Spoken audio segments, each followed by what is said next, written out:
The LIFE programme is the EU's funding instrument for the environment and climate action. It has, since 1992, co-financed more than 5,400 projects. LIFE is the only dedicated EU funding source for species protection, habitat restoration, and projects dealing with wider biodiversity aspects in Europe. Many LIFE-supported projects have been implemented in Natura 2000 sites. Natura 2000 is the world's largest coordinated network of legally protected areas, covering 18% of the EU's land area and around 10% of its seas. So far, the programme has co-financed actions for improving its ecological coherence and connectivity in more than 5,700 sites. LIFE funds reintroductions and translocations and monitoring of the effects on the conservation status. LIFE to Alvars aimed to restore valuable alvar areas and help local farmers to appropriately manage them afterwards. Dutch Dune Revival enlarged and restored dune habitats and increased the presence of characteristic species in 3 Natura 2000 Dutch dune complexes. LIFE Eremita aims to preserve populations of forest and freshwater insects in Italy, increasing the available habitats and improving their connectivity. Large-scale habitat restoration and revitalization measures have been carried out as well, with positive effects on both climate and biodiversity. Cumbrian Bogs Life Plus restored degraded raised bog habitats, including the eradication of invasive rhododendron. LIFE Peat Restore aims to re-wet degraded peatlands, restoring their natural function as carbon sinks. LIFE also funds projects in other degraded landscapes, revitalizing their ecological functionality and ecosystem services. LIFE Green for Grey demonstrated an innovative ecological design of multifunctional green and blue infrastructure elements in densely populated peri-urban areas in Belgium. The Latvian project GrassLife is aiming to restore EU priority grasslands and improve their conservation status by applying best practice and testing pilot methods. Placed at the heart of the European Green Deal, LIFE has a total budget of 5.4 billion euros until 2027, with a focus on projects helping to implement the Birds and Habitats directives, the Natura 2000 network, the Invasive Alien Species Regulation, and the Biodiversity Strategy for 2030. The creation of a coherent trans-European nature network is in the spotlight of the programme. Several species in the EU Red Lists are also added to the priorities, and long-term conservation strategies will be introduced through strategic nature projects. LIFE projects have implemented and will continue implementing solutions for the ecological restoration of endangered species in the EU, for appropriate management of the Natura 2000 network, but also in degraded areas, in order to help nature and biodiversity flourish in Europe.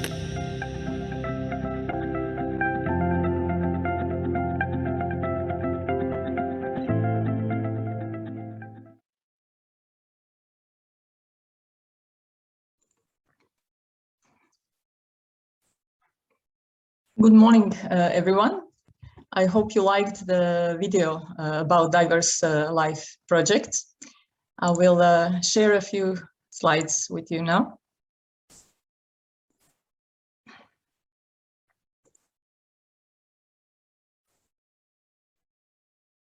Okay, I hope you see them. I'm very pleased to welcome you to the Society for Ecological Restoration Europe pre-conference event, EU funding for ecological restoration actions, how to develop a successful LIFE proposal. In this session, we will aim at providing necessary information that will be useful for better framing and developing your future LIFE project. So As you can see in the agenda, my colleagues will introduce the LIFE program, talk about priorities in a LIFE program that are linked to ecological restoration, elaborate on the new LIFE call for proposals, and after that we will see a video on how to develop a successful LIFE project, and have a question and answer session for you to be able to pose your questions to the speakers. We will use Slido platform. I presume with COVID pandemic in the last year, you have become familiar with Slido, and it will not be a problem for you to log into slido.com and use the hashtag, as you see on the screen, Life for Eco Restoration. So all questions can be posed via Slido, and in case you experience any problems, you can put it in the chat on the right hand side of your screen. Just please don't forget, when you are asking the question, to write the name of the speaker you are posing your question to.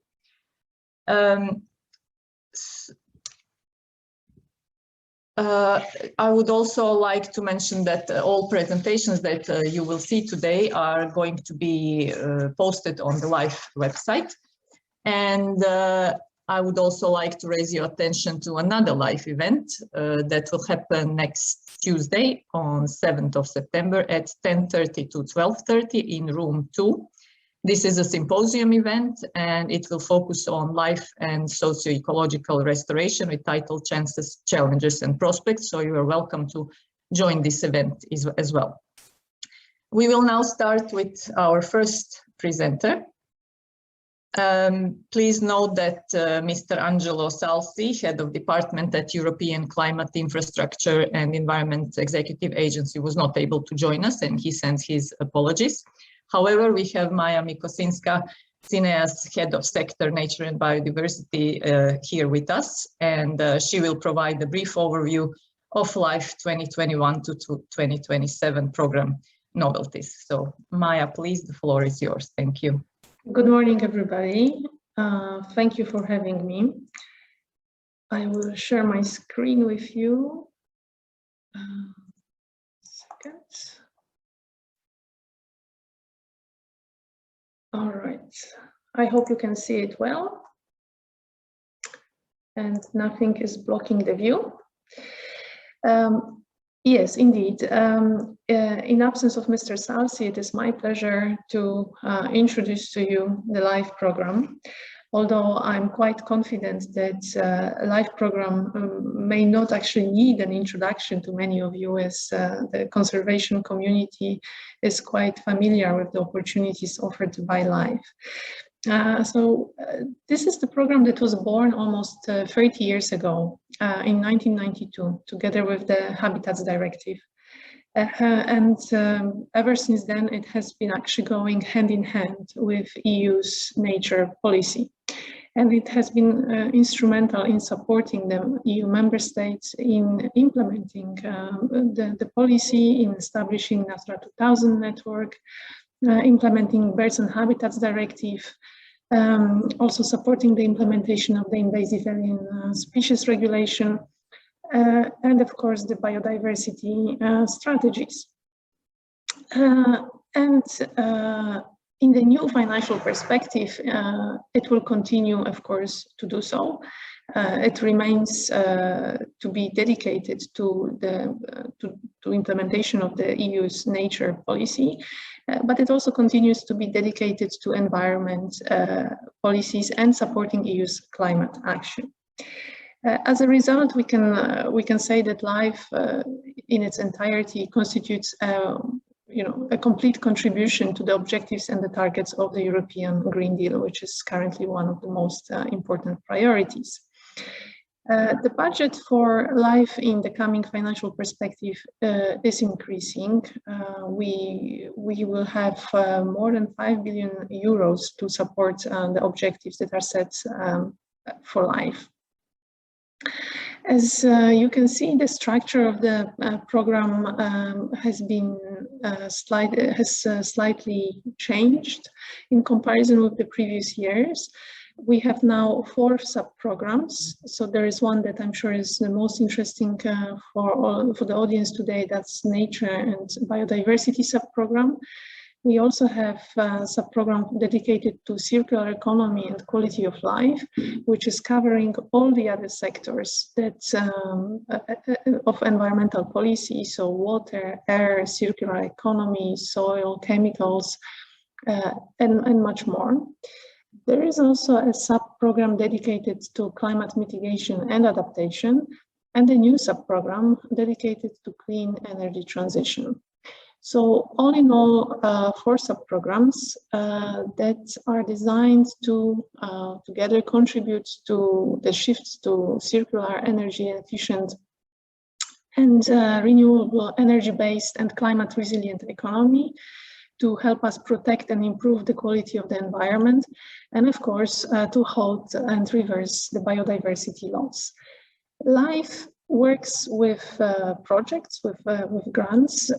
We have different types of projects. We will touch on some of them later on today during the webinar. But what is important to note is that those projects are accessible to different types of stakeholders. LIFE is a very flexible instrument. We welcome participation of all the sectors. So many of LIFE beneficiaries are public authorities, but we also have representatives of private sector, small and medium enterprises, but also big industries. And of course, NGOs and civil society organizations are important beneficiaries of many LIFE projects. In terms of support of LIFE nature and of LIFE program to nature and biodiversity objectives, LIFE is largely supporting the EU policy in that domain. So it is targeting the key biodiversity problems that we have today. So the aim is to halt and reverse biodiversity loss, but of course also to continue supporting the implementation of the relevant EU legislation, so supporting Natura 2000 network, supporting the implementation of the prioritized action frameworks that are required by the Habitats directives, but also supporting mainstreaming nature and biodiversity objectives into other policy areas. More about policy priorities for this particular field will be shared in a minute by my colleague Silvia Barova. So this is all from me for the time being. Thank you, and see you in a bit. Thank you very much, Maya. That was a nice introduction to the LIFE program, and now we will hear more details about LIFE priorities linked to ecological restoration by Silvia Barova, Project Manager at SERE. Silvia, thank you very much. Hello to everyone. Just give me a second to share my screen.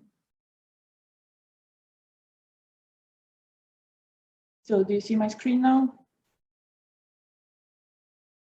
I hope that's the case. What I wanted to show... Silvia, sorry, can you put it in the presentation mode? Yes, I thought it's in a presentation mode, isn't it? No. Yeah, click once again, please. This, yeah. No. No, not yet. Okay, No, I'll stop sharing and I'll stop sharing and do it again. Thank you. Sorry for that.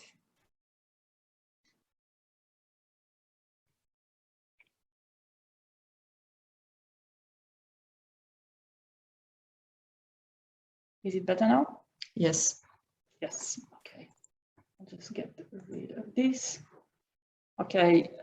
So welcome everyone. What I'm going to present to you, to try to present to you is what are the priority topics for the standard action project under the new LIFE regulation, but for the period of 2021-2024. You know, the regulation is implemented through multi-annual working programs, which defines the priority for a period of 4 years. So what I'm going to present to you is what is now the priority for the next 4 years under the Nature and Biodiversity sub-program of LIFE.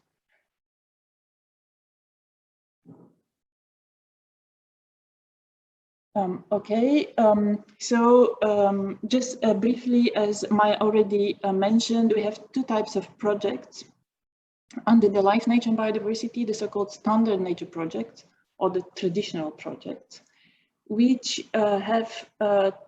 we have two types of. So one types of projects, which are the bulk of the standard action projects, are those that are dedicated to implement the EU Nature and Biodiversity Policy and the Invasive Alien Species Regulation, and also parts of the Biodiversity Strategy to 2030. And also there is a part which is called the so-called governance projects, which are they aim to implement EU Nature and Biodiversity legislation related to compliance, assurance, and access to justice. And then we have another types of projects, which are the so-called strategic nature projects, which are big scale projects, which are mainly projects dedicated to build the capacity of the member states authorities, but their main aim is to implement the so-called prioritized action frameworks, which are under the EU Habitats Directive. Those are the plans of the member states for each financial period of what they're going to implement and achieve under the nature directives.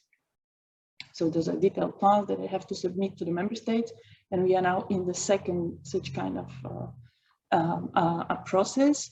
Or for this period, they can also aim to support implementation of other plans or strategies that implement EU nature or biodiversity policy and legislation. But today we are going to talk exclusively, mainly to the standard action project. However, if you have questions for the other types, we can then eventually address these questions for the in the question and answer session. But as I said, my presentation will be dedicated to the standard action project or the traditional LIFE project for nature and biodiversity. So what is how the program is let's say structured now, and what kind of a project we have as priorities. We have organized the standard nature action project in a way that we have 2 intervention areas. So the first intervention areas is space for nature, or those are all area-based conservation restoration measures, so actions that address area-based conservation and restoration measures. And the other one is, we called it safeguarding our species, which includes measures targeting species, specific species. I'll come back to that later. And then we have 2 policy priorities.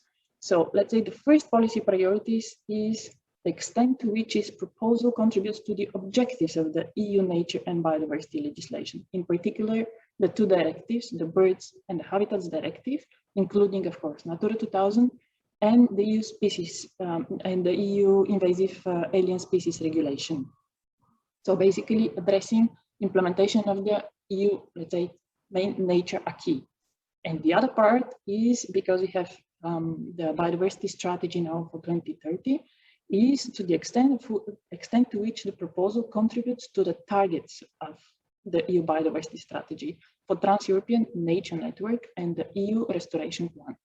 We are not having as a priority all targets of the biodiversity strategy, just a subset of them, but then I will come back to that later and present you those that are subject that are subject as seen as a priority for the next 4 years. Then any proposal which is developed that falls into at least one of the two areas of intervention, so space for nature and safeguarding our species, and at least one of the two policy priorities, can be financed through the standard action projects under the Life, Nature and Biodiversity sub-program. So the two areas of intervention, as I said, space for nature, those are area-based conservation or restoration measures. Those that falls in the eligible scope of the intervention area for this space for nature. This might include project for restoration, improving natural, semi-natural habitats of species. They could be both inside or outside existing protected areas. They can also include projects of creating additional protected areas, come back to that later, or improving the biodiversity focused contribution of existing protected areas. They can also be projects that develop ecological corridors, aiming to connect protected areas, so connectivity elements or other kind of green infrastructure. Projects that are testing or demonstrating new site management approaches, project acting on pressures, reducing the pressures and so on. And then the other area of intervention, the safeguarding our species, those are projects that improve the condition of the species, or in the case of invasive alien species, reducing, of course, the impact through any relevant actions other than area-based conservation or restoration measures. And so this kind of project, they can fall within this area of intervention. So such projects may apply to a wide range of measures, spanning from hard infrastructure work, awareness raising of stakeholders, etc. So reducing mortality due to power lines and so on, poisoning and so on.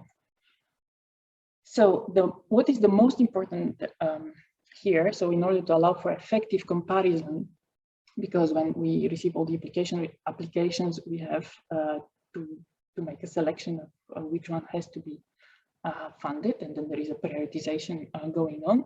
So in order to allow for effective comparison of the merits of the proposal, addressing different nature and biodiversity policy priorities, we have the following principles established, which will be applied, as I said, to prioritize in terms of the outcome-based targets under the two intervention areas.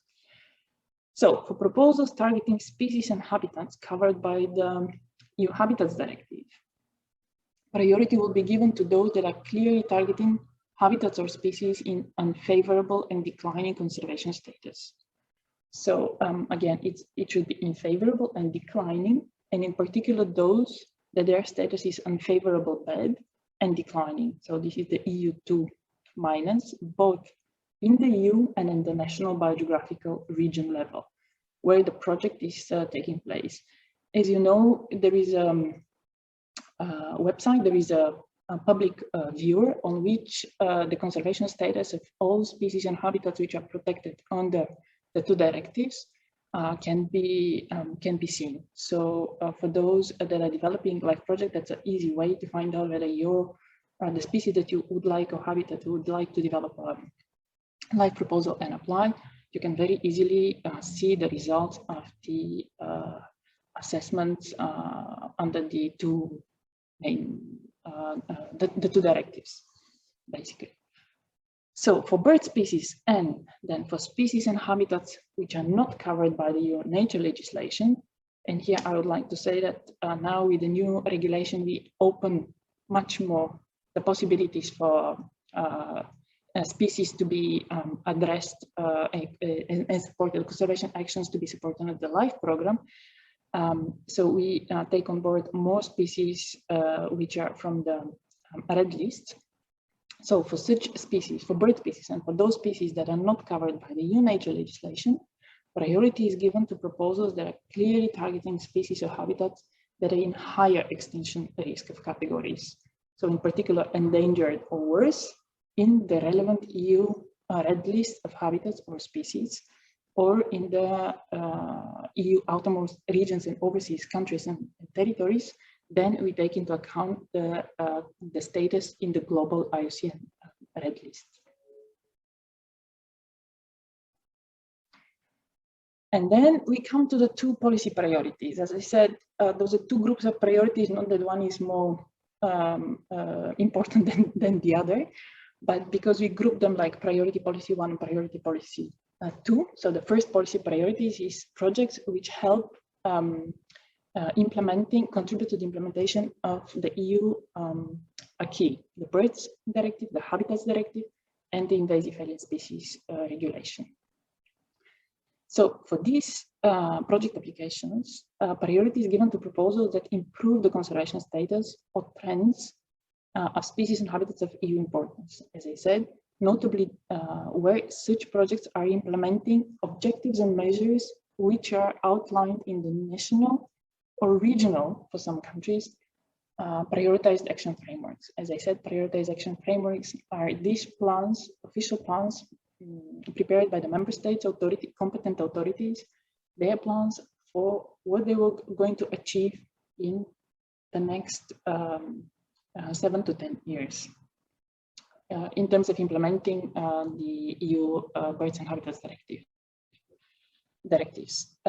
So for the project under the Space for Nature, these are projects that focus their actions on the implementation of conservation objectives and conservation measures for the existing Natura 2000 sites, notably such that such kind of measures and objectives and measures are clearly established, and projects that are improving the condition of species and the habitats for which the sites have been selected and designated. So these are, for this kind of project, we'll give a priority when doing the evaluation. And then for the priority, for the intervention area of protecting our species, projects that focus their activities on reducing mortality of species, like on poisoning, bycatch, illegal killing, and so on, preventing stakeholder conflicts, improving acceptance, and promoting coexistence with the protected species. This will be considered as a priority species. Then, in addition to those two, priority will also be given to certain habitats and species in unfavorable conservation status. And here, including those certain species which are listed in Annex 4, so strictly protected species, and Annex 5, so some species subject to management, listed in the Habitats Directive, and under the biodiversity strategy, related policy priorities for implementing EU nature restoration targets for species and habitats. I'll come back to that. So in addition to those two that comes from the past and protecting our species, then there is also policy priority that comes under the biodiversity strategy related biodiversity strategy. So I'll come back to that later. And then in addition, as I said, to the two directives, we have the Invasive Alien Species Regulation. And here priority is given to projects which address invasive alien species, which are included in the Union list of the regulation, and or invasive alien species of member states list or regional, or such of regional concerns pursuant to Article 11 and 12 of the regulation, respectively, or which are other invasive alien species that negatively affect the conservation status or trends of the species and habitats of the EU importance, or other threatened species which are protected under the EU legislation, or that are listed as threatened species to EU Global Red List. So basically, either the species which are in the EU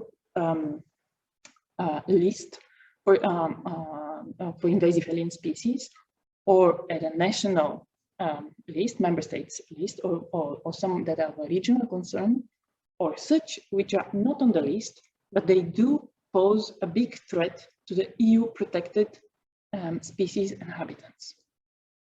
So these kind of projects that address such kind of actions will be given a priority. And now we come to the second group of policy priorities, those that comes from the EU Biodiversity Strategy for 2030.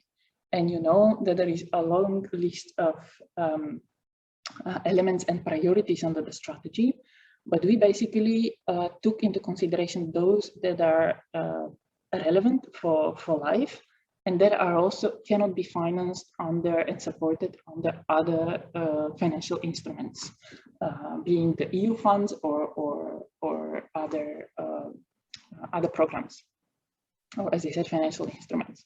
And then I'll come back, I'll just present one by one what we see, what kind of project could be presented under this subset of priorities.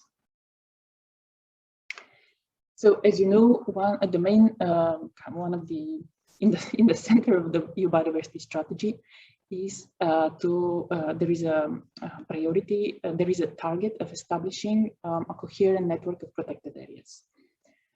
And in that regard, with the clear targets, which is 30% protected areas on land and 30% on marine. And in such case, so a proposal that focus on increasing the share of EU land or marine areas under protection, as I said, within the definition of the protected areas, is relevant in the relevant EU guidance under the biodiversity strategy, which guidance is on the way to be published.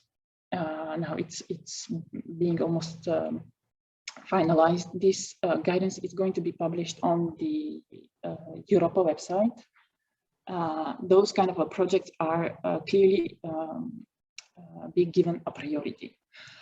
Then the other element is the connectivity between the networks, so to making the network of protected areas really functional. And these are projects which are setting up ecological corridors, such as green or blue infrastructure, in order to reduce the land fragmentation and to reduce the pressures and threats. So these are also projects that will be given a priority. And the third element, as you know, from these 30% protected areas, 10% should be a strict protected areas. So protected areas with a very, very minimal interventions. And these kind of projects will be also given a priority. And again, these are all the definitions of what does it mean, strict protected areas, what are protected areas considered in the biodiversity strategy. All that will be very soon published on the EU website through a guidance document. And the guidance documents will be published and you can find all the relevant information there. So the other element which is linked to the restoration under the EU biodiversity strategy is again implementing the EU nature restoration targets for species and habitats. And again, I'm sure you all are familiar that there is a target under the EU biodiversity strategy, which says that the Commission will request and support member states to raise their level of ambition of implementation of the existing legislation within clear deadlines. You know that the legislation doesn't have a deadline towards the species and habitats which are protected needs to be in a favorable conservation status. But under the new biodiversity strategy, now the Commission asked the member states to make pledges and define targets. And then in this particular request to the member states, they need to ensure that there is no deterioration in conservation trends and status of all protected species and habitats by 2030. That's a very ambitious target. And in addition, member states will have to ensure that at least 30% of all the species and habitats not currently in favorable conservation status are in that category or show a strong positive trend. So that's a clear target under the biodiversity strategy. And in that regard, member states, as I said, they have to submit pledges and say which are those species and habitats which they want to work on, working on and achieve favorable conservation status in the next until 2030. So so the member states are currently working with the Commission on these pledges, submitting their pledges and discussing them. And once this is finalized, projects which support implementation of these pledges will be given a priority for life. And this will also include transnational, transboundary, projects that also address transnational, transboundary actions will also be considered on the life. So the third target, which will be subject of a priority and the life projects which contribute to this target will be a priority, is the restoring degraded and carbon-rich ecosystems and prevent and reduce the impact of natural disaster. So such kind of a project will be given a priority, and those are projects that are addressing peatland restoration, forest restoration, wetlands, and so on. And for forests, this includes proposals that aimed at forest restoration to primary forest structures, composition and function. And also projects that are focused on deploying green and blue infrastructure in line with the EU guidance, which is available on Commission website, as well as other nature-based solutions and restoration actions that would help prevent or reduce the impact of natural disasters, including like river restoration projects, and so on, will be also given priority.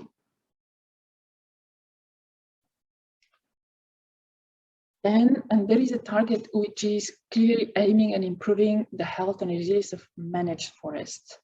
I believe that those of you that work on forest, you have seen that the EU already published the guidelines, which is also one of the deliverables under the biodiversity strategy, in which guidance there is also an explanation and references what means close to nature forestry management. And basically project proposals that demonstrate closer to nature forestry practices. It's practices that try to achieve management objectives with minimum necessary human interventions, combined conservation with productivity objectives, are given also a priority, and can be such kind of projects are welcome to be submitted for a life co-financing. And then, of course, also important element is the reverse the decline of pollinators. And such kind of a projects are also will be given kind of priority in the selections. So those are project proposals that restore habitats where pollination by animals plays an important role. So they need to outline, which is very important, they need to outline how the improvement of the pollinators, of their associated pollinator communities is taken into account by the project activities. When proposals are not directly addressing pollinators, applicants are invited to measure the project success against, among others, so their main, against their, in addition to their main objectives, also to measure the improvement of pollinator communities. By using indicators. And indicators for improvement could be based, for example, on measuring changes in the diversity or in the abundance of the main kind of pollinator groups and species, like a Lepidoptera, like a Apoidea, and so on and so on.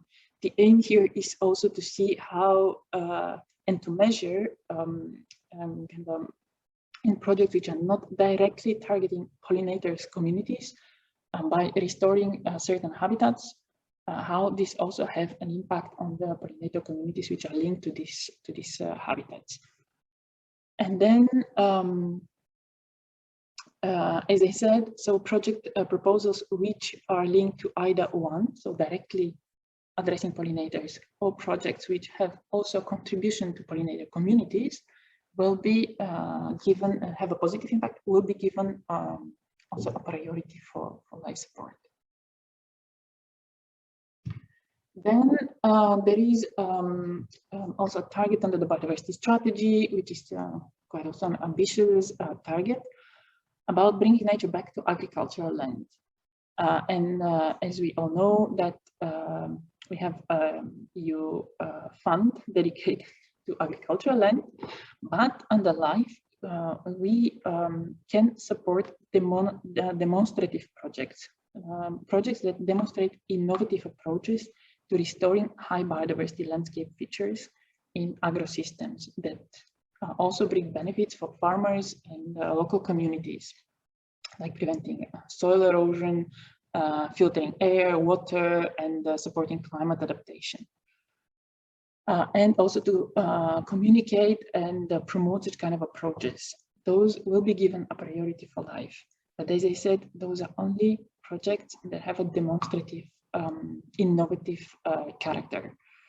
Because, as I said, life-funded actions they must complement those to be financed under the CAP strategic plans. Then the focus, once again, is purely on innovation or demonstration here.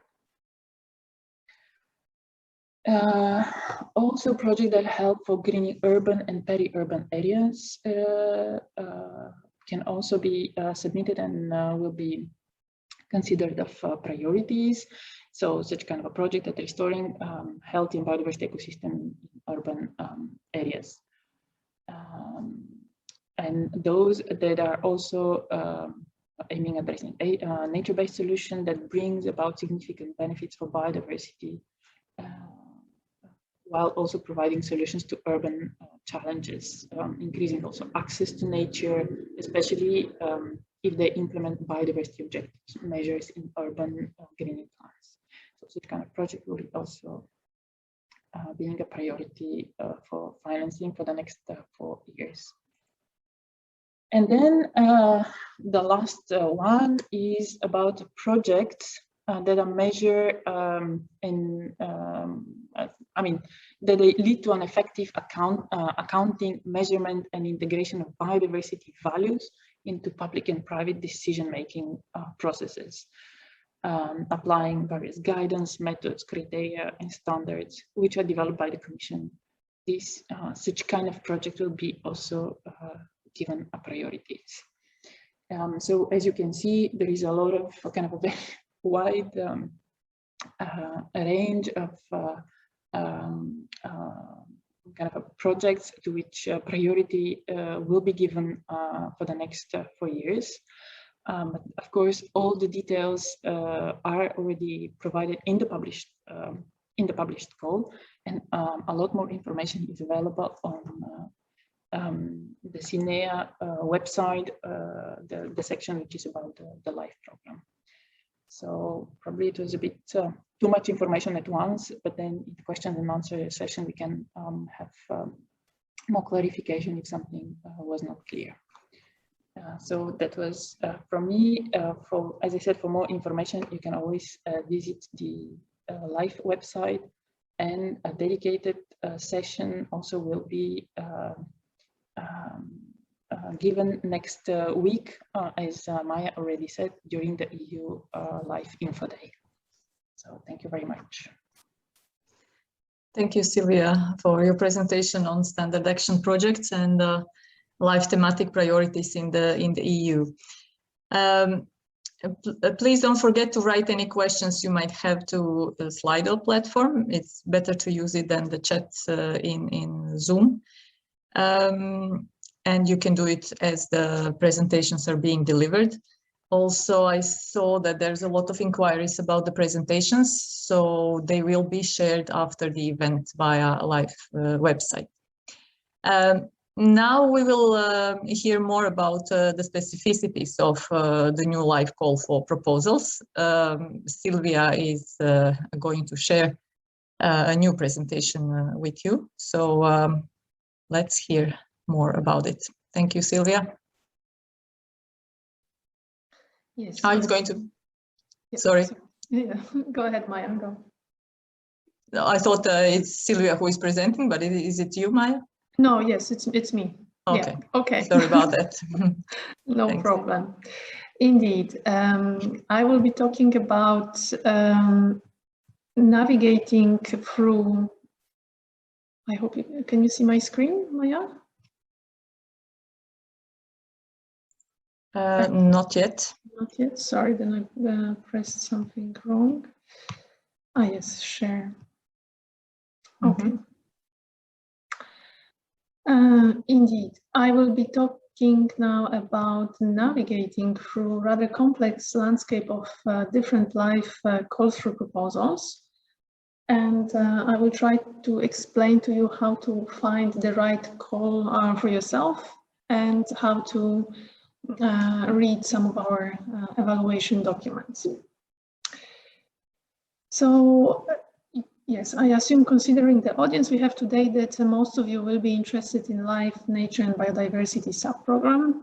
So indeed, this is the first step that you need to take, is to choose the subprogram that is most relevant for the objectives of your project. Step 2 is to choose the most adequate tool that we have at our disposal. And you can see on my screen the list of different types of projects that are available under Life.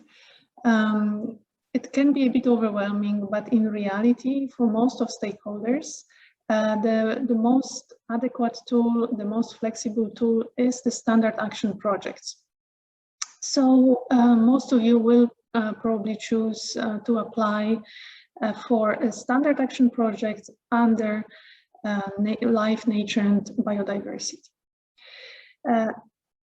Why standard action projects are let's say, the most universal tool? Well, first of all, they are very flexible. There is no limit in terms of consortium composition. There is no limit in terms of budget, geographical scope, etc.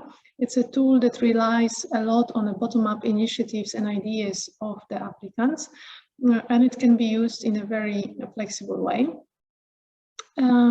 Of course, to a large extent within the priorities that Sylvia has just presented. The standard co-financing rate for this kind of projects is 60%. However, for nature and biodiversity, there are some exceptions. Projects can receive up to 75% of co-financing, provided that they target exclusively priority habitats and species. And now, what are these priority habitats and species? Well, the list is quite long. And first of all, these are the priority habitat or species that are listed in the relevant annexes of the EU Habitats Directive. These are also bird species that are considered a priority for funding by the Organised committee. The list is included in our, the link to the list is included in our call document. But these are also habitat type or species that are listed in the Habitats Directive, but the in other annexes of the Habitats Directive, but the conservation status of which has been assessed as unfavorable, bad, and declining, so U to minus. Of course, in the most recent available EU and national level biogeographical region assessment.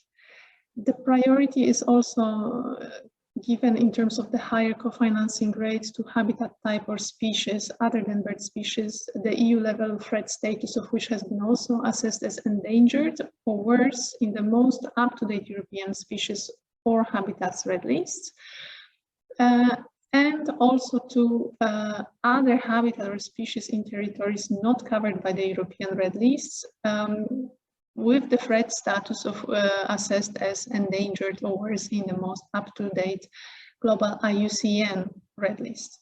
So as you can see, the number of species and habitats that are eligible for the higher co-financing rate and higher support for life is quite long. But what is important to receive 75% is to argue in your proposal that all the actions that are included in that proposal are clearly tailored towards benefiting those habitats and species. You may, of course, consider applying for a project that targets both priority and non-priority. This is not a problem. In many cases, it actually makes a lot of sense. And in such cases, you will be eligible for 67% of co-financing rate. So yeah, in any case, the standard one is 60%, but for those of you who may consider working on priorities, as identified in our call document, indeed, you can count on up to 67 or up to 75% co-financing rate. In terms who can apply, I mentioned in the beginning that LIFE is a very flexible type of tool, type of program. Everybody who has intention to work towards improving our nature and biodiversity is welcome to apply. However, there are some, of course, limitations in terms of eligible participants. And they are linked to the fact that in principle, the applicants should be legal entities, both public or private. There is no difference, but they should be established in one of the eligible countries. And those eligible countries are, of course, all the EU member states, and that includes overseas countries and territories, but also non-EU countries which applied for the association with the LIFE program. We call them associated countries. It's important to mention it's not the EU associated countries, it's the countries associated to the LIFE program. And currently there is one such country in addition to the EU 27. What is very important is that the coordinating beneficiary must be established in one of those eligible countries. Under some conditions, participants, associated beneficiaries from outside those countries could be allowed to participate in LIFE projects if this is justified and necessary. So that's, let's say, that's the one limitation to participate to LIFE projects. Otherwise, as I mentioned, it's open to different types of entities. Now, once you present your proposal, you will probably wonder how it will be evaluated. We have now currently 4 award criteria that are organized. We have 4 basic award criteria. So it's relevance, quality, impact, and resources. You can also receive bonus points for synergies between different LIFE sub-programs, for targeting outermost regions and areas with specific needs and vulnerabilities. You can also get bonus points for upscaling results of other EU-funded projects, for the exceptional catalytic potential and transnational cooperation among member states. What is important to note about our award criteria is that each of them is scored from 0 to 20, but the score of the criterion impact is given a higher weight, 1.5, which gives you immediately important information that there is a lot of focus on the impact. It's what Silvia mentioned briefly in her presentation. We are looking for projects that are working towards smart outcomes, and they are outcome based. So the impact is very important. As for the bonuses, they are rather simple in terms of their evaluation. They are simply based on a yes/no criteria. If your project meets one of the bonus criterion, it can receive 2 points. Otherwise, 0 points will be given. So there is no gradation between for the scoring of the bonus points. Let's have a closer look at each of the award criteria. So relevance. This is the first criterion against which we will be evaluating your proposal, and to a large extent, this is where we will be examining how your project fits in the priorities that have just been presented by my colleague Silvia. So we will look here at the extent to which the project is in line with the description of the topics that have been explained. Of course, we will also look at how relevant your project is for the support from LIFE program. So in other words, does it support the objectives that are established for the LIFE program in terms of nature conservation, environment, climate action, etc. Under this award criterion, we will also look at the soundness of the intervention logic. So we will have a general view of how you structure your proposal and whether it's structured in a way that makes sense in line with the objectives that you have, in line with the topic that you are targeting. And also here we will look at the potential benefits and synergies with other policy objectives that are relevant for achieving environment and climate policy objectives. So we will, in other words, we will have a look whether there are some elements in your project that support not just nature and biodiversity objectives, but maybe also support environment and EU climate action. The second award criterion, quality, is where we look in a bit more in detail at your intervention logic. So here we will evaluate the clarity, relevance, and feasibility of your proposed work plan. We will evaluate the geographical focus of the activities of your project and whether it's appropriate, considering the targeted environmental problem. We will also look at how you plan to monitor and report impacts, because this is quite an important element of any life project to understand the impact. We will look at the mobilization of relevant stakeholders, whether everybody who is say key for the achievement of your project objectives is on board, and of course as communication about environmental problems and awareness raising is often a very important element. We will also, under this criterion, look at your proposed measures to communicate and disseminate the project and its results to different target groups that you have identified. The third award criterion, the impact, as I mentioned, a very important award criterion from our point of view. This is where we will be looking, first of all, at the ambition, and secondly, the credibility of the impacts that you are proposing.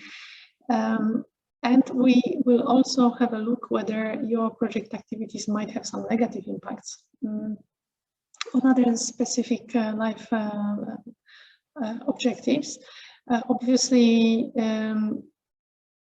we have to avoid the situation where we are trying to support achieving objectives in one policy area while undermining the objectives of the other policy area. So this is a bit the purpose of this evaluation. But under impact, equally importantly, we are looking at the sustainability of the project results after the project ends. Life projects represent a considerable investment of EU funding in finding solutions to various environmental problems.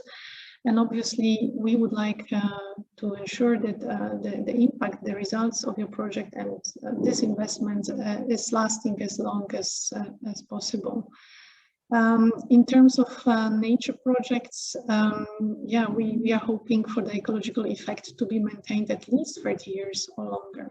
So a very important aspect to pay attention to. Also, under this award criterion, we are looking for the potential of the project's results to be replicated, possibly in the same or other sectors or places, or to be upscaled by public or private actors through mobilizing larger investments of financial resources. So we are looking at the so-called catalytic potential. Where does it come from? Well, life is a relatively small instrument. And one of our ways of making sure that it's used to the best of its ability and there's the best, let's say, value for money of this European investment is to ensure that the results that are achieved by beneficiaries of projects are shared as widely as possible with other national, regional, or European stakeholders who might find the results equally useful. So that's why it's an important element of every life project, and that's why also we consider it under impact. And similarly, we look at the measures that you are proposing to exploit your project's results. So in other words, what is the use that you are hoping to do with your project results in the longer term. So as I mentioned, a very important award criterion for the standard action project's impact. And finally, the fourth element that we will be evaluating is the resources. Of course, we will look in more details how the project is structured. How are you using the resources at your disposal to build the project? Of course, we will look at the composition of the project team. The consortium of sole beneficiaries, absolutely fine. We have many successful projects that have been in the past implemented by one beneficiary. So you have the flexibility to implement your project alone, but you can also team up with other stakeholders or other entities to propose your project. In any case, whether you are alone or working with others, we will evaluate here whether there is a sufficient expertise and sufficient skills in order to ensure correct implementation of your project. We will also look at the budget and whether it is appropriate, considering what you are proposing to do. So whether it's not too high, but also whether it's not too low. So in other words, whether it's a realistic budget, considering the expected activities. We will also look at the transparency of the budget. So whether the costs that you are proposing are sufficiently described. So whether we understand the budget and how it's constructed. So it's important to provide adequate level of detail about different costs. But of course, there are ways to present it in a way that allows us to understand, but helps you also to group certain costs in a way that your budget does not then take pages and pages. There is actually on our website a very interesting presentation by my colleague who works in the financial department, who actually talks a lot about this aspect. So I strongly recommend it for you to have a look on our website. Here we also look how whether you are proposing to use any specific tools or schemes that allow you to decrease your environmental footprint. Everything that we do does have an impact on the environment. And so we would like to make sure that LIFE projects, while they are achieving these great objectives for our nature and biodiversity, do so in a way that is least impactful on our environment. So we are, of course, going to examine whether you are planning to use the green procurement, for instance, or whether you are using some environmental management schemes such as EMAS, and that's definitely considered an asset during the evaluation. And finally, very importantly, under this award criterion, we are also looking for value for money of the proposed projects. So in other words, whether the investment that the project will represent, whether it's not excessive in comparison with the benefits, the environmental benefits that we will hopefully obtain when supporting your projects. So these are the 4 award criteria which one should keep in mind when constructing a proposal, when writing your proposal. And now in terms how to submit your proposal, well, we are currently using a submission tool that is called eGrant. It can be accessed from the EU Funding and Tenders portal. Those of you who might know LIFE from the past will immediately notice it's a new tool. So it's an important change for us and for our applicants. As a result, we have a set of new application forms, which have been specifically developed that will guide you through the application process, and the instructions are included inside the application form. So hopefully that's a simplification. And in this EU funding portal, you will also find under the relevant call, so we are today talking about standard action projects, nature and biodiversity. So once you enter this call, you will also find under this call all the relevant documents that are helpful when conceiving your proposal. The proposal should be submitted by the 30th of November 2021. Again, I would like to stress I'm talking about standard action projects. We have several calls for different types of projects open, and there the deadlines differ. But this main call for nature and biodiversity standard action projects, the deadline is 30th November 2021. So there is still some time. In terms where to find more information, as I mentioned, EU Funding and Tenders portal is a great place to start. You will find there the relevant call. You will also find the live call document. To a large extent, it contains the information that me and Silvia have shared with you today, but it has also many more details. It includes, more importantly, the conditions under which the call is running.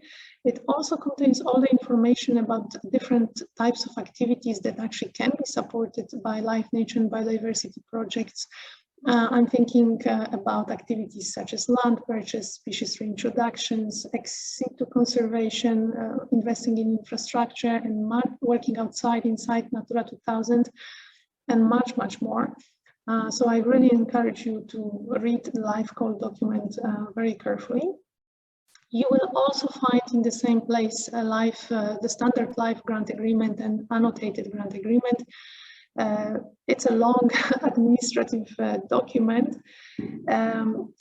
but it is quite easy to navigate through it. And what you will find there is the details on the conditions for your future projects, hopefully, such as eligible costs, your obligations, payment schedules, etc.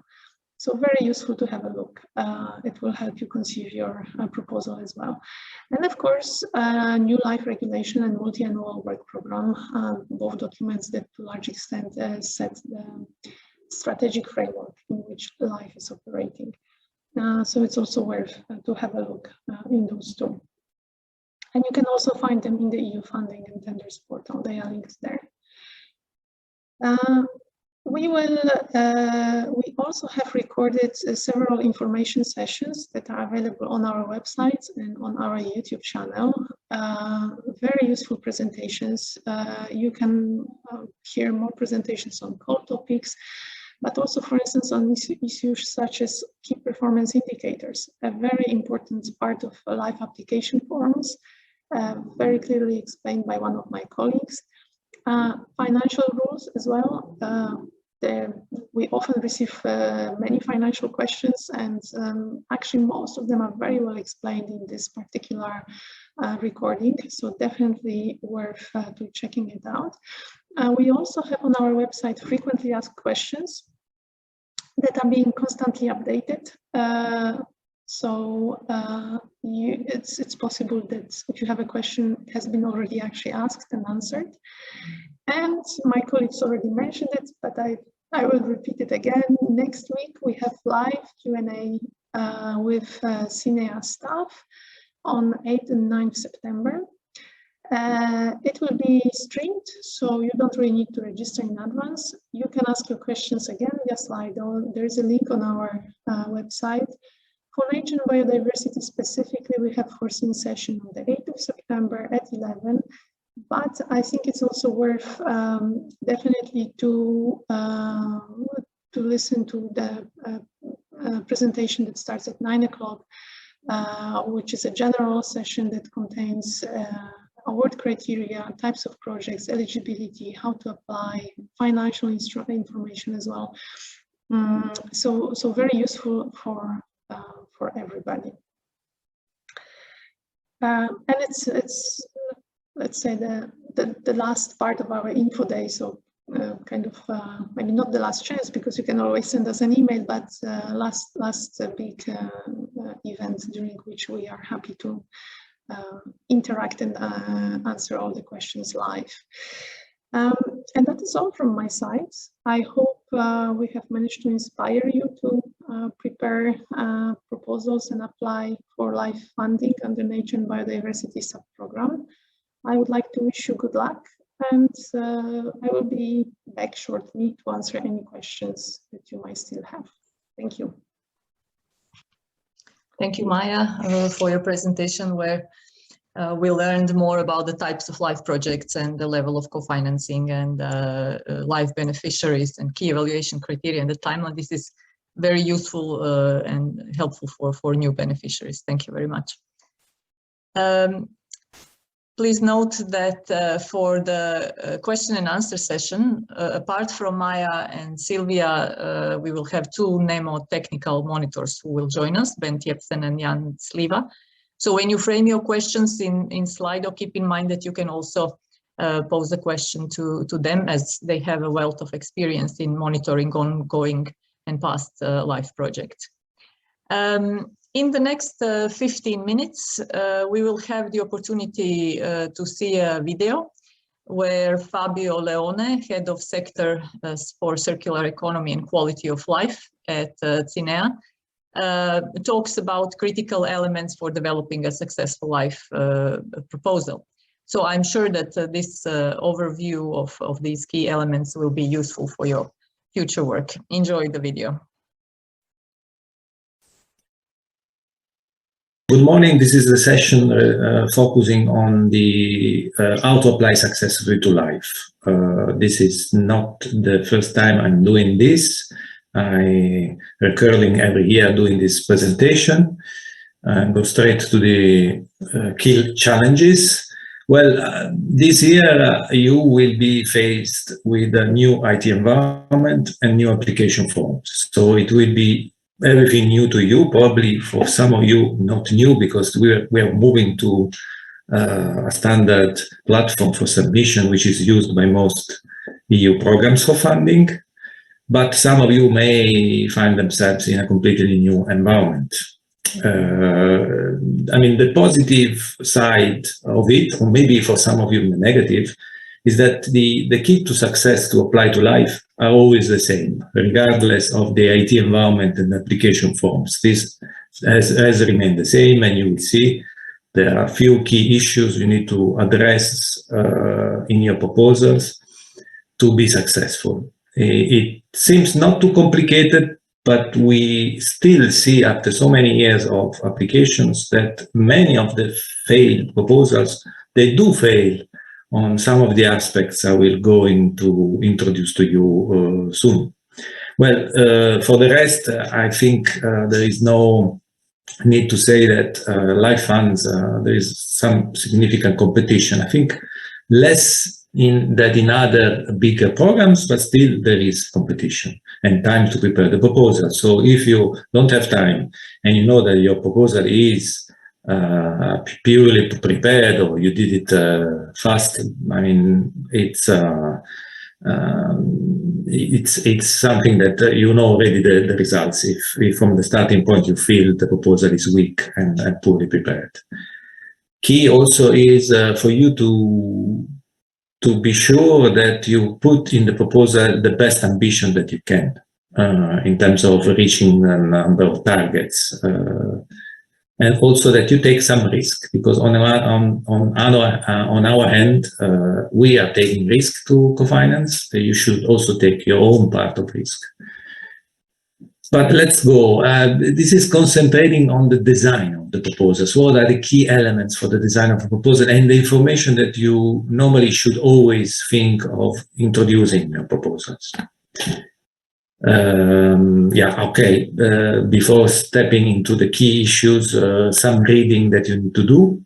I think it's not bad if you are fresh to life and you don't know what kind of project we do finance, to consult the life project database that you see the hyperlink on the screen. You will get a lot of examples of past projects. There is a database of more than 5,000 projects where you can see exactly what kind of project we do finance. Of course, you must read, and it should be your document that you keep with you even in the bed, is the call documents. in which you will find all the core information to apply, including the priority areas of the new program. And finally, yes, probably not essential, but useful to read is the life regulation and multi-hour program of life for the next 4 years. It's always to be considered. Don't forget about the information that your national contact point may give you, aside from the official information. They may have developed specific information in your language, guidelines. So please do check with the national contact point if there are additional informations, and don't hesitate to contact them to ask for support. So let's get into the essentials of successful life projects. First of all, we start with a baseline description. It should be clear, and it's really essential for evaluating the project. What is the baseline? It's what you have to start from the basics of explaining what is the problem you're trying to target, the extent of it, and its relevance. This will be assessed under the award criterion 1 and the new criterion of the code 2021. Baseline is where you explain that where you are with the problem also. And don't forget that what we see normally from the applicants is a couple of basic mistakes. Either they tend to stick to the general baseline. They say, imagine we have an issue with plastic in Europe. There is so much and much of plastic in the environment. We need to solve the problem. This is the numbers. Okay, this is the good starting point, but then you need to go to the specific of your project. Beyond the general introductory baseline of the problem, you need to look at what your project baseline is. Don't forget about that. And sometimes also we see the reverse. People focusing on, drafter focusing on the specific baseline, but they forget the big baseline. So this is the first essential point, and I'm afraid we see a lot of projects which still fails to provide a baseline, a correct baseline. If the baseline is the point of departure, of course you need to compare it with an existing situation. And we also see often, I'm telling you a sort of criticalities there in the project, which hopefully you can avoid. We sometimes see projects which they build their baseline comparing themselves with a worst case rather than the best case available outside. This is a sort of easy win, so you would demonstrate you're better than the worst case scenarios, but that's not what we are looking for. We want proposals which have a starting point and they compare themselves with what is available on the market outside, what are the solutions already available, and why you are better than those, and what we can do compared than those. So don't forget about this. When you develop your baseline, compare yourself, if you need to make an assessment of numbers and estimates, with a realistic state of the art out there, not the one easy to tackle. Once you have defined the background, once you have defined the problem, now you have to explain what are the actions you foreseen to target this problem, to address this problem. They should be ordered in a sort of logical sense. So the reader must understand what are the steps of your project and the links between one step and another. This particular element is assessed under the award criterion 1 and the award criterion 2. Then, once you have defined your background, you have defined your type of actions, you have to explain what is your output in terms of impact. What do you expect after having put in place those actions? What do you expect to get out from it? So this is the third bullet point, so the estimation of the project impacts. These are, they must be also both quantitative and qualitative in absolute and relative terms.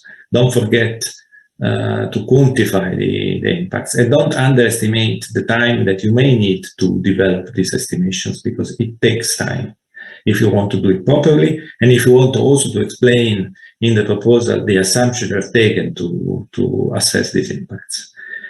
It's somehow, life is focusing on implementation and concrete actions. This element is a crucial one. Is the work criteria. This is assessed under the work criteria 3.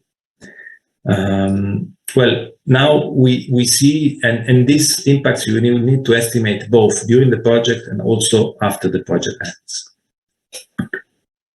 Why? Because, and we go to the next step, we look also and we give a crucial importance in project to the after the project ends, when we are not financing anymore. And we need to see that the activities and plans to ensure sustainability, that in this case we are not talking about environment sustainability, but the sustainability of the project to be self-sufficient, to be able to still work after the project is finished. So this has to be built in the project. You have to show how you will be able to continue, and a kind of continuation. And I go to the next bullet points, is the uptake and the application. So the project could continue by replicating somewhere else, in another sector, in another company, or in another context. So the continuation can take this route, and the positive route of this replication and uptake is that you are going to increase the expected impacts after the project. And these two elements, sustainability and replication and transfer of the activities of the use of the results after the project ends, are again evaluated. It's a crucial element which is evaluated in the project. As you see, both the impacts, the sustainability, and the replication are assessed in the work criteria 3 of the work criteria selected. Also, please note that the work criteria 3 has a different weight, has more weight than other criteria in the list of criteria. Now, this is the core of it, but of course, when you set up a project, you set up with a number of beneficiaries. Normally, you select the beneficiaries that are involved in the project to be able to address the actions that you have explained in the projects. So, and you need to present them in a coherent way. And some elements related to the partnership and to the way you are going to prepare the project, which in this case is also linked to the common mistakes we see from applicants. The first one is that there is a tendency to impress the reader, to try to put as much as possible a number of actions to target as many as possible objectives. You pushed in a lot of actions and a lot of activities. Unfortunately, the end result is that the reader is confused to understand exactly what is your primary objectives, what you are focusing on, and also you run into issues of resources that you need to allocate, reliability of all the setup. So don't fall into the temptation of adding on top of your primary objective all sorts of secondary objectives that are nice to have because you need to please X, Y, and Z. Don't fall under this because it's a recipe for failure. The second crucial element that we see more and more is this tendency of describing in the descriptive part of the proposal a perfect proposal, very clear, good level of actions, amazing output, and then suddenly this construction, very well done, fades away when you actually have to present the concrete work that you will do during the time of the project. So we see this sometimes also if the applicants are supported by consultant, the keywords are all there in part B in the general description, but then strategically they disappear in the work package. Don't do these mistakes, because the evaluator, they particularly look at the activities, the actions, the work package where you describe the resources, the targets, the output of each of the work package. And if they see that it's mismatch, the general introduction that you did at the beginning of your document, then simply it's another recipe for failure. Then partnership, again, as for the actions, don't fill in the partnership, because then it looks good, because you have many beneficiaries from different countries, and look at the function of this partnership. They must be complementary. Avoid to put beneficiary without an objective. And that's the necessary. You need to include the partnership, the necessary to run the project. These are, I think, in a sense, the last two bullets. We've seen some improvement in the past in considering a timing that would allow to gather the information for the impacts of the project activities. Because if you are setting some objective of reaching a number of impacts, you need to ensure that the time of the project is long enough to show these impacts. And finally, always take into account that if you have to deal with permits and authorization, this needs time, and depending on the country, this may need a long time. And if you think of applying for a LIFE project in which you know that the permits may last 2 years to get, then probably you should start before applying to LIFE to the process of getting the permits, rather than wait for the LIFE project, because the LIFE project has not an undetermined time frame. So this is more or less the key messages related to the full proposal. I can assure you that if you do address these elements properly, you have high chances of success, because there are not so many projects which can demonstrate those elements I explained before. Here it's a sort of summary in a tabular form of what already said. This you could read it yourself. I'm going to the common problems to see if I have not mentioned anything in particular. Sometimes the rationale for the project or the sort of background is developed during the project. So the baseline is not there, and I'm sorry, with the baseline is not there, we are going to develop during the project. But again, if you not have a baseline, if you not know exactly what is the problem, then please do not come to us before you understand well what is the problem and the way you want to address the problem. This one, objectives too broad, already said. Over optimistic, unrealistic, or lack of quantification. Sometimes we see some tendency of having a rather low profile output during the project with low ambition, and then this ambition magically becomes enormous just after the project. So this is a bit of sort of the unrealistic type of assumptions, which unless you really convince so and you explain well why, they will smell not nice when the experts are going to review your projects. Replication, confused? Yes, replication is not, I'm going to a conference and I will explain everyone how good is my project, how well I did it. No, replication is really to replicate your project results into somewhere else, not going to disseminate and print brochures about your projects.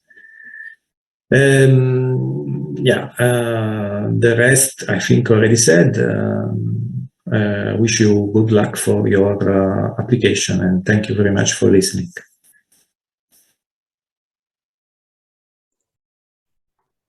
Well, I hope you liked Fabio's presentation. And now we have some time for a question and answer session. I see on Slido that we have more than 20 questions. I hope we will have time to respond to them all. If not, you will receive the answers by mail. We can start with the most popular question.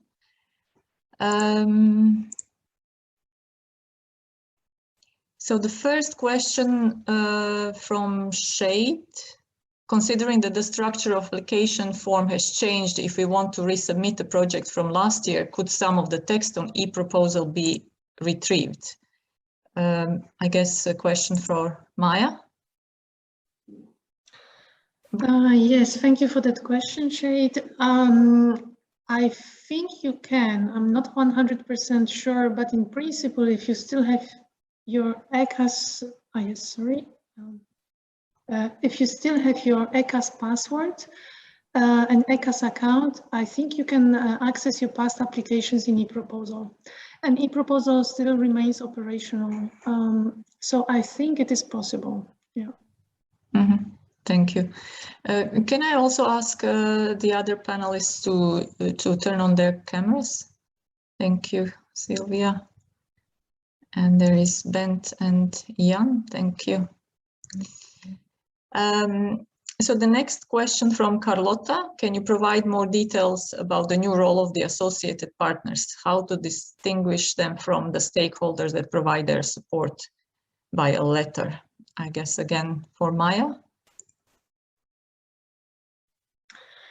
Yeah, indeed, it's a fine line, and depending on the project and project consortium, there might be different approaches. So in principle, associated partners, associated beneficiaries are other organizations or entities that are willing to put in, let's say, their time, their effort, also possibly their budget into working together with you to achieve the objectives of your project. So very often these are the entities that share concern for the conservation problem together with you and want to find a solution, or simply you can't work without them in order to implement your project. So very often this might be national parks that own the land, or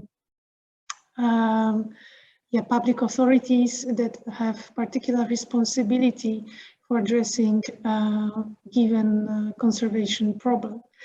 While stakeholders are a much wider group who are very often, they don't necessarily enter the project as partners, so they are not as involved in the implementation. They don't have this responsibility. But very often their cooperation and their support to your project is essential in order for the project to be successful.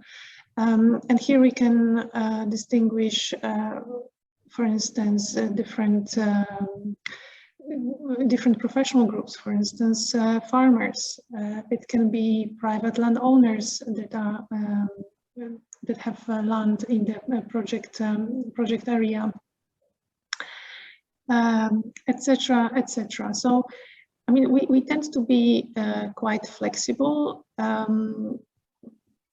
but yeah, what we definitely want to, we need to see in the project applications is that the key stakeholders, so the groups on whom the success of the project depends, well, are either associated beneficiaries, and if that's not possible for a number of reasons, that they are identified and that they will be, that they support the project and you will be working closely with them in order to achieve the project objectives. Thank you, Maya. I see that all questions are basically linked to the application procedures. So I would like to emphasize again, if you have also questions for our monitors, please don't forget to write them to Slido. The next question from Jörn. In the call document, in the call document, limits for infrastructure elements are absent. So what is the reason for the change? And are there new limits? Maya? Yes, Again. yeah, it's a very good question, and a frequently asked one, actually. So the reason we have no longer these limits is because those limits were not really working. So in reality, especially in the member states where the labor costs or material costs are high, these limits were constantly exceeded, and we had to grant exceptions to the limit.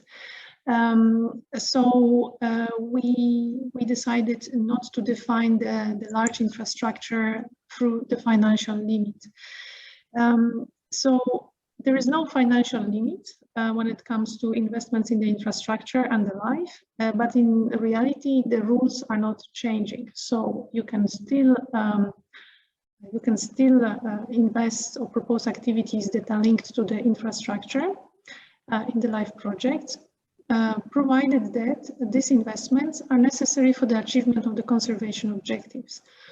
So obviously we are talking about things such as fish passes, ecoducts, maybe bank seats, etc.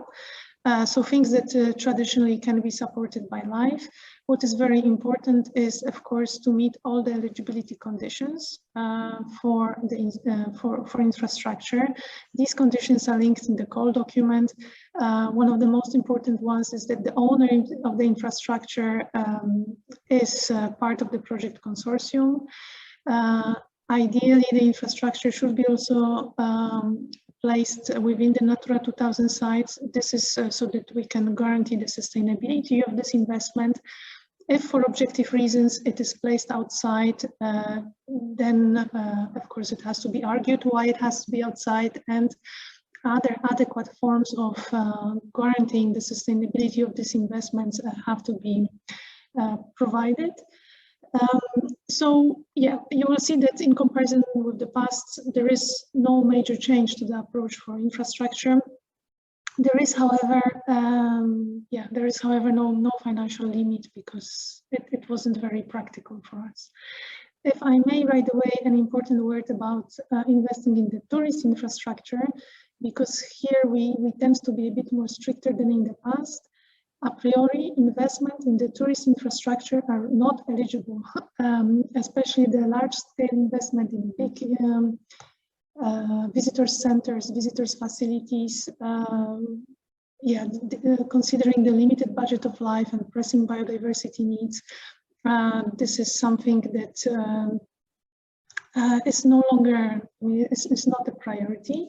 But having said that, we can still support investments in the tourist infrastructure if this is linked to specific threats to targeted species or habitats. So for instance, if this infrastructure helps to channel tourist traffic from the most sensitive areas, and this is one of the threats to these areas that is identified clearly in the proposal, then indeed such investments can be supported. But what is very important then is to explain very clearly in the proposal why no other funds, EU, national, regional, can be used to make this kind of investments. Thank you, Maya. The next question links to 75% of EU co-financing. So if by Inga, if the project addresses priority grassland habitats inside and outside of Natura 2000 sites, does it still qualify for 75% of EU co-financing? Sylvia, I see you are nodding, so maybe you can respond. Yes, so as it has been already mentioned, so first, yes, it is qualified, but as you know, there are different rules and there is conditions to be filled in when you work outside Natura 2000. And these area-based actions, they also has to be sustained, which means that the territory that you're working outside Natura 2000 should be protected, being as protected with a legally kind of a binding decision, becoming either protected area Natura 2000 or protected area, or long-term contracts with the project owners. By long-term, we mean at least 20, 30 years. The 75% co-financing is basically given for priority, in this case, priority habitats, which are either with asterisks in the Habitats Directive, or for which, as we already said, the conservation status of which has been assessed as unfavorable bed, EU2 minus, means unfavorable bed, and declining in the most recent EU national level EU assessment and national level biogeographical region assessments. And then I saw that there is a few questions about where we can see these trends and the conservation status. I can post the two links for birds and for species and habitats in the Habitats Directive in the chat. So this, I will do that in the second, so you can consult them and see what are the status of all EU protected features. Thank you, Sylvia. A question for Maya, please, by Federica. Please, could you clarify about the new structure in work package of the actions compared to before? Yes, yes, of course. So, yeah, as I mentioned, we are moving from e-proposal to e-grant. And because of that, we are obliged to follow the application logic of e-grant. So e-grant that in the past was used for Horizon projects. So indeed, there is an important change in the approach. In the past, we were working with, let's say, logical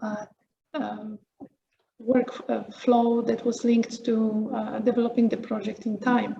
So in the past, we were working with preparatory actions, the A actions, B actions, which were linked to land purchase, then the C actions, concrete conservation actions, so the very heart of every life project. And now we have, and followed by monitoring and management actions, so E and F actions. So the flow of the project was, the project logic was based usually on the time and the sequence of the activities that need to take place and the type of activities. Now we are working with the work packages, which is a slightly different approach, which requires you to group your activities by type of activities and objectives. And in reality, you have quite a lot of flexibility in structuring your proposal. You can again group your work packages as in the past to preparatory actions, conservation actions, management actions. So that's possible, but you may also have a different approach. For instance, if your project has 2 or 3 specific objectives or 2 or 3 expected results, you can also group your activities in that way. So work towards a certain result and put in one work package all the preparatory actions, concrete actions, management actions that are dedicated to this particular result. So it's a lot of it's a different approach. You as an applicant, you have a freedom to group it in the most logical way. My suggestion would be to the extent possible, to really keep it simple, because please remember that the soundness of the overall intervention logic and the clarity of how you structure your project is one of the elements that is going to be evaluated. Thank you, Maya. The next question, is it possible to request funding for species of Annex 4 with bed assessment without the pledges of the member states? Who would like to respond to that? Celia, thanks. Yes, maybe I should clarify, this might have not been really clear from my presentation, that what I presented are the priorities. But this doesn't mean that other projects cannot be submitted, which again, projects which are implement the EU legislation. In this regard, if your project is addressing Annex 4 species, so strictly protected species, but this is not included in the pledges of the member states, yes, it's fully eligible project and it's a project that will be looked at. I must also say that the pledges, because I saw that there are a few questions about the pledges, the process is still ongoing. So the Commission is this is the Commission-led process. Is not by us. The negotiations and the discussions with the Commission and with the member states are still ongoing for these pledges. I think that they should submit, if I'm not mistaken, but I cannot bet that this is truly correct. But if I'm not mistaken, the deadline for submitting kind of the first drafts of the pledges is by the end of the year, which means that for this call for proposals, we won't be using the member states' pledges anyway, but because they won't be there. Yes, you can submit, of course, a proposal for addressing Annex 4 species, but again, I mean, it should be in a favorable conservation status. You should argue why this is very important and so on. Present what is the baseline, all those things also that are presented in the call document. But yes, these kind of projects, of course, will be eligible. Mm-hmm. What I just wanted to say for the pledges, there is one more question. I saw one of the questions, so I'll just use the opportunities we are at the topic. In some member states, as far as I'm aware, the pledges are also subject of kind of a more consultation, internal member state consultation. So probably you could see with the competent authorities where they are, or some of you might be already involved in the process of selecting, who will be these 30% species and habitats to be subject to the pledges. So reach out also to the competent member state competent authorities and have a look, kind of trying to find out what the process is, whether they are discussing it publicly or not, and so on and so on. Thank you, Sylvia. I saw on Slido that several participants were interested in a question on overseas territory. So there is a question from Adriana, but also several other participants. All the projects need to be within EU territory, or it can also be overseas, and it disappeared. Mm-hmm. Yeah, Maria Sole now, the similar question. Is it possible to know something more about the EU outermost regions and overseas countries and territories? What does it mean? And also for migrational protected species, for example. Maya, maybe you can. Mm-hmm. Yes, so indeed. So there is a lot of emphasis in the new LIFE regulation on EU overseas countries and territories and EU outermost regions. So the OCTs, they are associated with the European Union. They are the territories of certain member states in areas that are quite remote from Europe, so Antarctic, Arctic, Caribbean, etc. But it's important to note that they are not part of the EU territory and they are not part of the EU single market. While the outermost regions are also the certain regions of the member states that are a bit further away from the mainland, but they are nevertheless part of the EU territory. So that's the main difference. Now, with the new EU regulation, the OCTs are fully eligible for the LIFE support on the same under the same conditions that the EU members are. So that means that considering that very often these areas are biodiversity hotspots, the entities based in these areas can also apply for the support through LIFE projects. So that's the first thing. As working outside the EU, indeed we have the LIFE regulation, as in the past, allows for such a possibility. Why? Because of course we recognize the need to address some of the environmental conservation problems through cooperation with the entities that are outside the EU. The conditions are very similar as in the past. So if the action outside the EU is needed in order to achieve the EU the conservation objectives inside the EU, then of course such actions can be part of the LIFE project. The migratory species are a very good example. So it is, for instance, possible to work on the wintering sites for some of the migratory species outside outside the EU. It makes perfect sense. Similarly, with the neighboring countries of the EU that may be sharing similar environmental problems, it's possible to involve entities from these countries. But what is very important to note when preparing your proposal is that, I mean, in principle, the participation of entities from outside the EU is at their own expense. So that's stated in the LIFE multi-annual work program. However, as an exception, these costs could be reimbursed if the actions outside the EU are really necessary and essential for the achievement of the objectives inside the EU. Therefore, when you prepare a proposal that involves this kind of actions outside the EU, it is very, very important to correctly justify and argue the need to work outside the EU in order for the costs of these actions to be eligible. Thank you, Maya.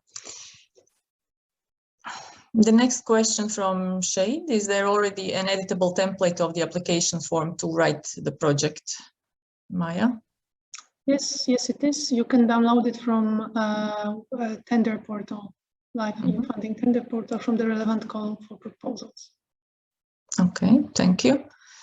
Jorn is asking, with the new page limit of 100 for the application, what do you recommend reducing or focusing on compared to previous applications? This is a huge question. I mean, it's a question to Nemo, so I don't know if Jan or Bernd would like to answer. I mean, I have also an opinion, but maybe Jan or Bernd would like to say something on that issue.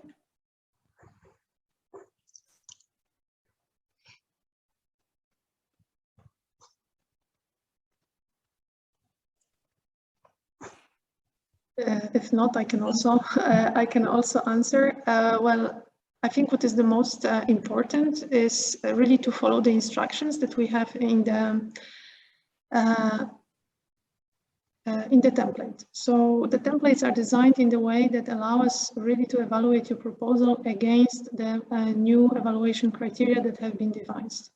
So there is indeed no page limit, no side limit per let's say block per window. So you have flexibility how much time you how much space you dedicate to each of the elements. But in principle, it's advisable to comment on all the questions and all the elements of the application form. Another thing is, it's a bit what Fabio was mentioning in his proposal. I would say it's very important to clearly define your environmental problem, to make sure it's quantified, because from there you can really build your intervention logic and you can comment on the impact of your proposal, which, as we have seen today, is one of the most important elements currently for us. So, yeah, in principle, we are hoping that 120 pages is sufficient space to elaborate your proposal. Yeah, but these are the elements. Yeah, and in principle, you should have enough space to comment on all the requested fields. Thank you, Maya. Maybe I could add that.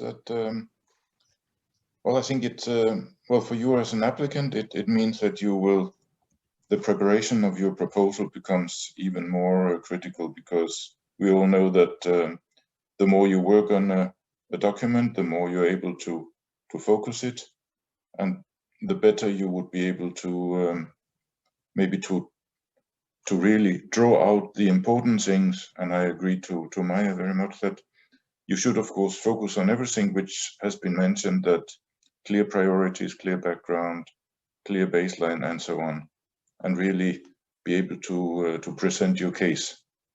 And then as you work on the proposal, I think you will be able to identify the elements that you really need to present, and you can maybe shorten on things which are not so important.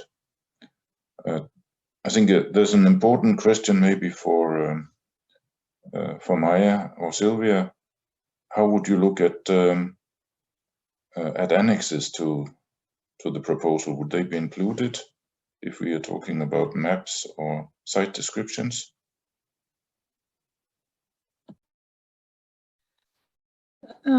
Yeah, I mean, some of the annexes are indeed obligatory. In nature and biodiversity maps and site descriptions are traditionally a very important part. So this is, if I'm not mistaken, an obligatory annex, and indeed it has to be included. Yeah, so the site description and the maps should not be really taking space from this 120 pages, because you have a possibility to submit them as annex. So you shouldn't, you need to worry about that. Thank you, Maya. If I can, sorry, yes. if I can add, I would really kind of recommend include maps, because this really makes easier also for the evaluators to locate and understand where the project is taking place, and so on and so on. So kind of advice. Thank you all. Maya, we lost your video. I don't know whether it's switched off. Yeah. Sorry, it was a mistake, sorry. Okay, let's take 2 more questions, because 12 o'clock is approaching, and we will close the session, and then all unanswered questions will be sent to you by email. Merike is asking about the A8 form to show commitment of the competent authority. That is there anything similar, and when is it obligatory and when recommended? Maya, could you please respond? It's always recommended. Well, we don't. Well, there's still the support letters of support are still. I mean, there's a template for that. They are still available in the application package. We didn't make them as obligatory because indeed this is a standard application forms that is applicable to everybody, not just nature and biodiversity. And in some types of projects, this kind of forms are perhaps less relevant or not needed. But I would say that for most, if not all, nature and biodiversity projects, the letters of support are an important element on the basis of which we are evaluating the feasibility of your project. So I would say, even though the core document may not say it's obligatory, depending on the type of your project, where you are working, what kind of conservation problem you are targeting, it is always recommended to consider who are the stakeholders, the support of whom may be key for the successful implementation of your project, and then try to source these letters of support when applying. Thank you, Maya. A question, milestones should be continuously numbered, but not linked to the work package. But the work package number has to be entered in the table. How should MS be developed? Maya? Yes. I must say I find it a bit difficult to answer without visualizing our application forms, which I do not have here at hand. Well, in principle, our approach to milestones is, for us, especially in Grant, it is an important tool for judging the progress of your project. I mean, it should be easy for the evaluators to understand which milestones correspond to which part of the project, and by that it's usually the work package. And on the basis of this, how we will be able in the future to track your progress. So yeah, I mean, if possible, the milestones should be linked to the work packages. Yeah, even though yeah, perhaps sometimes it might be relevant for one milestone to be applicable to more than one work package.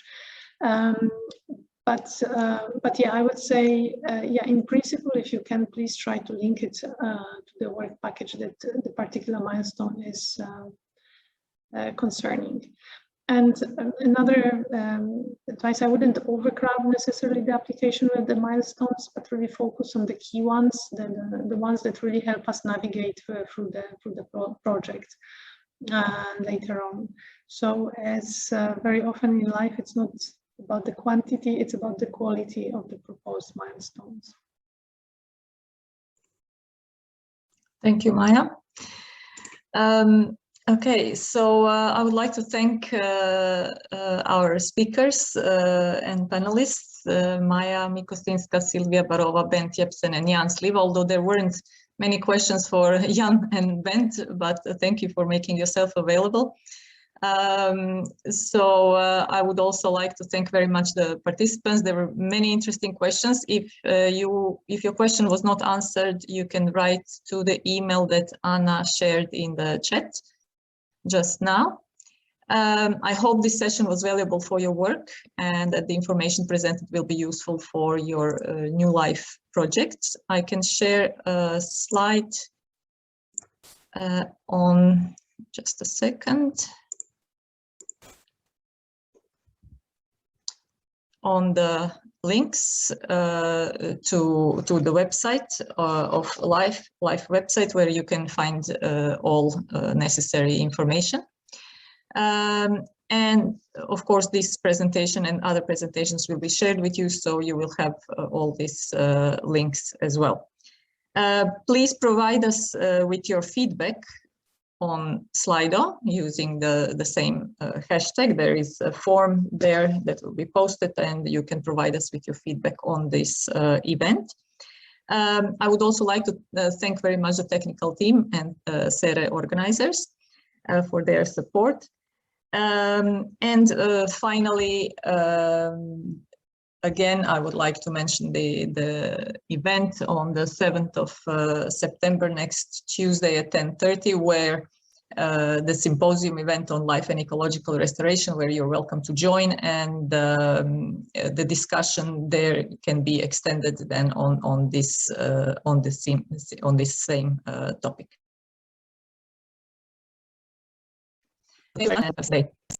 Bye bye. Thank you. Bye. Goodbye.